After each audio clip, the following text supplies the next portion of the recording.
વર્ષો પણ ઓછા પડે, પણ મારે કંઈક મારી ભાષામાં બોલવું હોય તો ભારત. ભારત એટલે એક પરંપરાઓનું પહેરણ, સંસ્કૃત અને સંસ્કૃતિની એક જન્મ ભૂમિકા. ભારત એટલે સૌને સાથે રાખીને વિકસતી એક ડોર, વિવિધ ભાષાઓની રંગોળી, જુદી જુદી જીવનશૈલીને એક મોતીમાં પરોતી એક અલભ્ય માળા. ભારત એટલે સાત્વિક સદગુણોનો એક મીઠો મધપૂડો. ભારત એટલે કાશ્મીરથી કન્યાકુમારી સુધીનો નકશો જ નહીં, પણ કાશ્મીરના દુઃખદ સમાચાર વાંચીને કન્યાકુમારીના લોકો જે હૃદયમાં આંચકો અનુભવે છે, એ સંવેદનશીલનું સાતત્વ એટલે ભારત.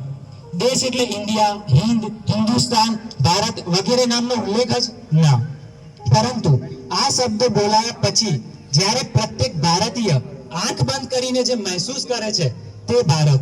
પંજાબની પાઘડી, સાઉથની લુંગી, ગુજરાતનું કેડિયું અને બંગાળની સાડી એટલે જ ભારત ના, પરંતુ આવા પચરંગી પહેરવેશ પહેરીને આ વાઈફાઈ વાળા યુગમાં આવી ગયા હોવા છતાં પણ જેને ઓળખાવું ગમે છે તે ભારત. તિરંગાના 3 રંગો એટલે જ ભારત ના, પરંતુ તિરંગો ફરકાવવા માટે હસતા મોઢે ફાંસીએ ચડી ગયેલા ક્રાંતિવીરોનું પુણ્ય સ્મરણ એટલે જ ભારત.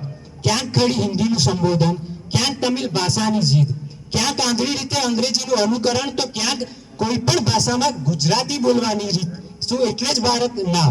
પરંતુ આ ભાષાઓની બોલતી થોકબંધ ભાષાઓ જ્યારે મૌન થઈ જાય અને જ્યારે શેષ ન રહે તે વિશેષ ભારત. ઈશ્વરને પામવા માટેના અલગ અલગ સંપ્રદાયો એટલે જ ભારત ના, સહેજ પણ નહીં. પરંતુ ઈશ્વરને ધરતી પર મિત્ર મંડળ અને સહકુટુંબ અવતાર લેવાનું મન થાય તે દેવભૂમિ ભારત. મહારાણા પ્રતાપનું શૌર્ય, શિવાજીની વીરતા, ભગતસિંહ કે વીર સાવરકરની ખુમારી એટલે જ ભારત ના. પણ આવા સેંકડો નરભૂંગોના નામથી માત્ર યુગો પછી પણ અનુભવાતું ગૌરવ એટલે ગૌરવવંતી ભારત. ભારત એટલે હિમાલયની ઠંડક માત્ર જ નહીં, પરંતુ સમગ્ર વિશ્વને આધ્યાત્મકતાની ઠંડક આપતું સ્વયંભૂ ભારત.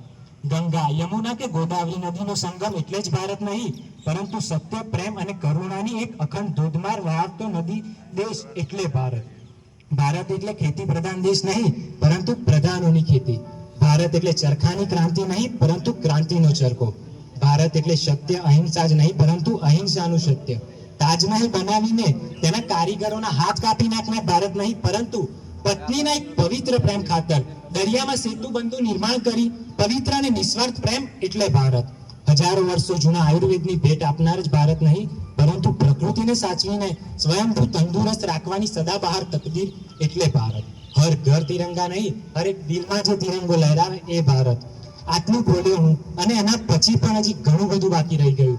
એ છે મારું ભારત. અને હા, મારી આટલી વાત સાંભળ્યા પછી હજી પણ તમને બધાને જે મનમાં કંઈક યાદ આવે છે ને, તે છે મારું ભારત, તે છે મારું ભારત.